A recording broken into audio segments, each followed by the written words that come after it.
वृंदावन में ब्रह्मकुंड मोहल्ला में कन्हैया जी और उनका पूरा परिवार, ज्ञानगुदड़ी में वैजयंती में जहाँ मैं रहता हूँ, और इस तरफ गोपीनाथ बाजार के आगे राधा रमण जी का मंदिर है। ठीक बीच में कन्हैया जी का ये सुंदर स्थान है। आज मुझे 30 वर्ष हो गए।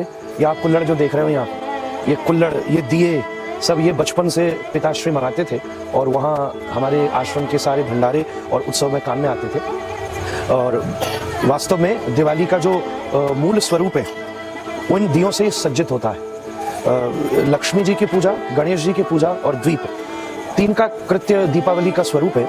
लक्ष्मी जी क्योंकि आज समुद्र मंथन से प्रकट हुई, तो ये जिस प्रकार हाथ से दीप बनाए जाते हैं, तो ये भी मंथन का ही स्वरूप है। जैसे समुद्र मथा गया, ऐसे मट्टी को मथा जा रहा है।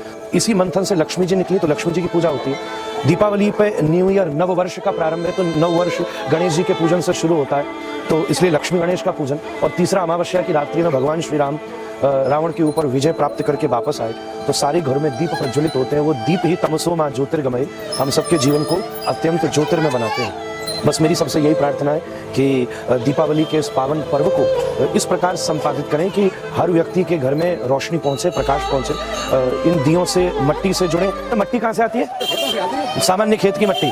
तो खेत की मट्टी से चाक के ऊपर हाथ के द्वारा दिए और कुल्हड़ बनते, और इस तरफ भट्टी है, उस भट्टी के ऊपर पकाकर और सूर्य की रोशनी में इनको सिद्ध किया जाता है। इसके ऊपर जो जला हुआ दिया है, घृत है, प्रकृति के अनुरूप बने। इससे ज़्यादा इको फ्रेंडली चीज़ और कौन सी क्या हो सकती है। बस मेरी इच्छा हुई आज, तो मैं राधा रमण जी छोटी दिवाली दर्शन करने जाते समय कन्हैया के घर पर रुका, और मुझे भी कुछ दिए बनाने का मौका मिला। आप सबके भी घर ऐसे ही प्रकाशमय और ज्योतिर्मय होते रहे। जय राधा रमण लाल।